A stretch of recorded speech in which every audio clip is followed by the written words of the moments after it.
A gente recebeu um material para lá de interessante hoje, é um mergulho fundo, sabe, nas ideias do Friedrich Nietzsche e como a filosofia dele meio que sacode a nossa compreensão de verdade. É, tipo, dá uma chacoalhada nos nossos conceitos, né? Isso, pensa assim. É.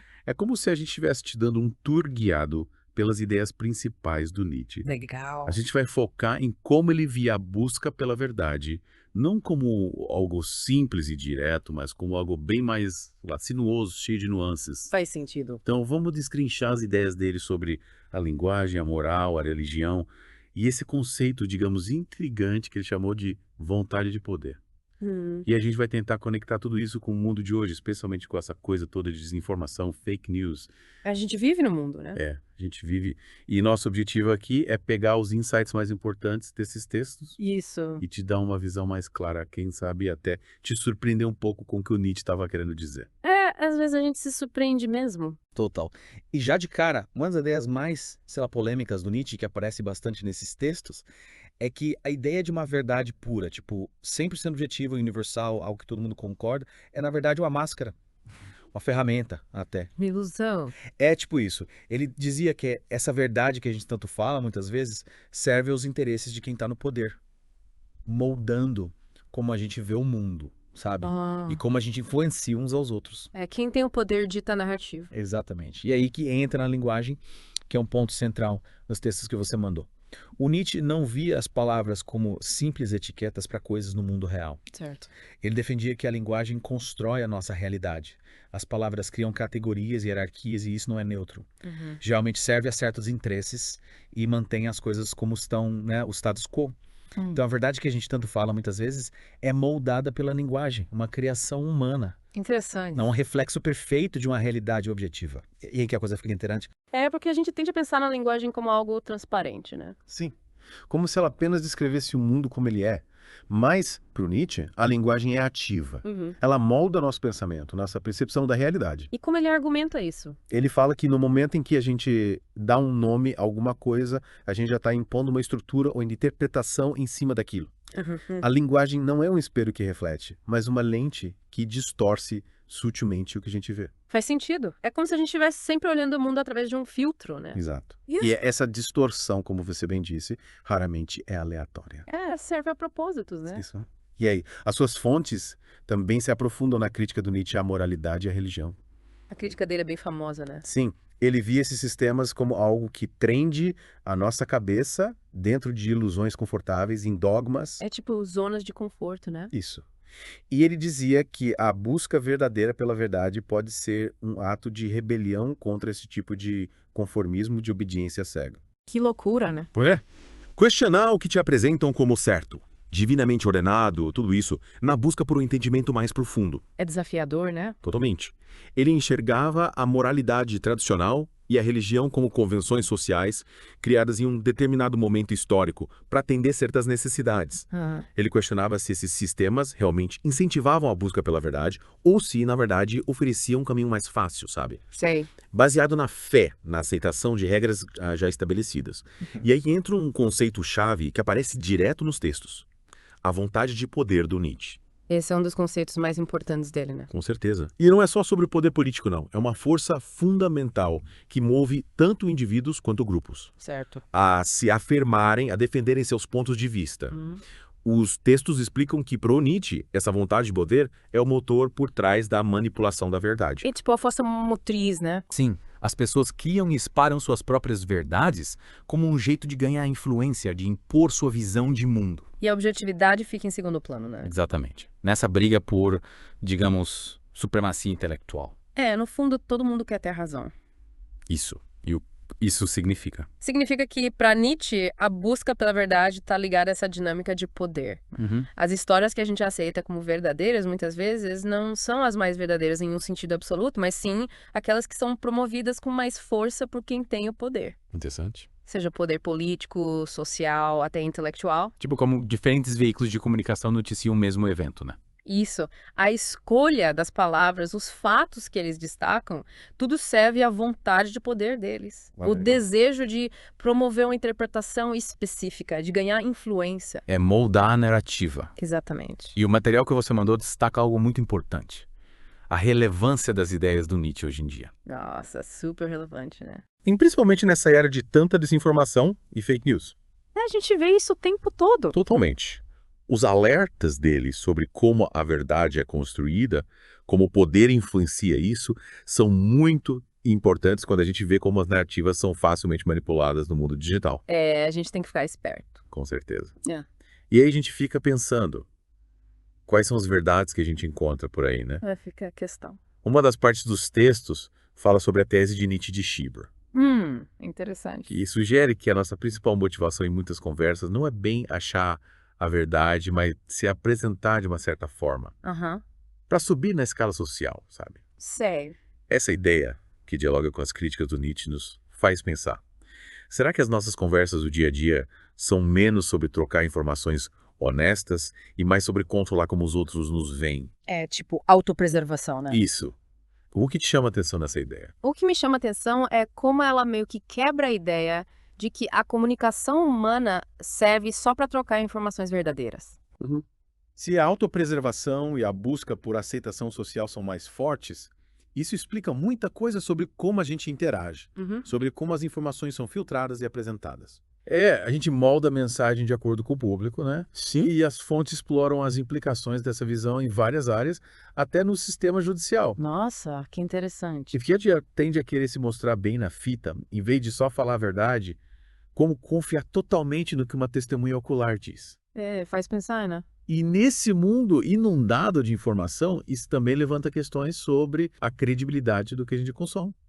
Como separar o joio do trigo, a verdade da mentira. É o grande desafio, né? Totalmente. E se a gente aplicar essa visão nietzschiana ao sistema legal, por exemplo, a gente se pergunta, as testemunhas sempre querem contar os fatos objetivamente. É. As motivações pessoais, os vieses, até a vontade de causar boa impressão, tudo isso pode influenciar. Total. A gente não é um robô, né? Exatamente.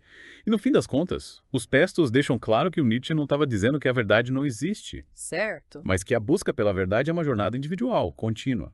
Cada um tem que examinar o mundo criticamente, se esforçar para ter seu próprio entendimento. Entendimento autêntico, né? Isso.